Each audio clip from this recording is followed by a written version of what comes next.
ജൻസി പ്രതിഷേധത്തെ തുടർന്ന് സംഘർഷം അരങ്ങേറിയ നേപ്പാൾ സമാധാനത്തിലേക്ക് മടങ്ങുകയാണ്.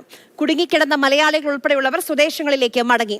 അടുത്ത സർക്കാർ രൂപീകരണം സംബന്ധിച്ച ചർച്ചകൾ പുരോഗമിക്കുകയാണ്. ഇന്ന് വൈകിട്ടോടെ നേപ്പാളിന് പുതിയ പ്രധാനമന്ത്രിയെ ലഭിച്ചേക്കാം.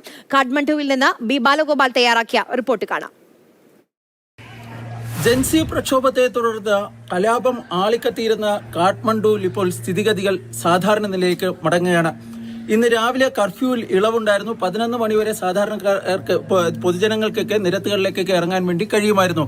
ഈ കാഠ്മണ്ഡു വിമാനത്താവളം തുറന്നതോടുകൂടി മലയാളികൾ ഉൾപ്പെടെ കുടുങ്ങിക്കിടന്ന പലരും നാടുകളിലേക്ക് മടങ്ങിപ്പോവുകയും ചെയ്യുന്നുണ്ട്.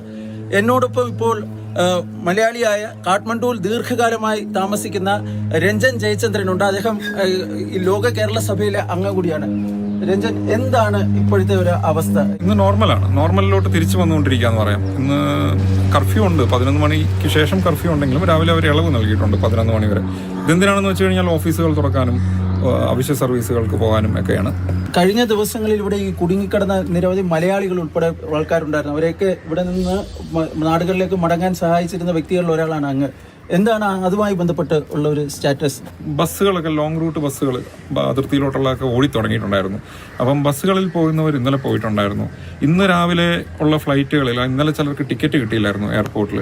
ഇന്ന് രാവിലെ ടിക്കറ്റ് കിട്ടിയവർ ഇന്ന് രാവിലെയാണ് പലർക്കും കിട്ടിയത്. അവർ ഇന്ന് കാലത്തെ എയർ ഇന്ത്യ ഫ്ലൈറ്റിൽ പോയിട്ടുണ്ട്. എത്രയും പെട്ടെന്ന് ഒരു ഭരണ സംവിധാനം കൊണ്ടുവരിക എന്നുള്ളതാണ്. കാരണം ഭരണ സംവിധാനം നിലവിലില്ലാതിരിക്കുന്ന അവസ്ഥയാണ് അരാജകത്വത്തിലോട്ട് നയിക്കുന്നത്.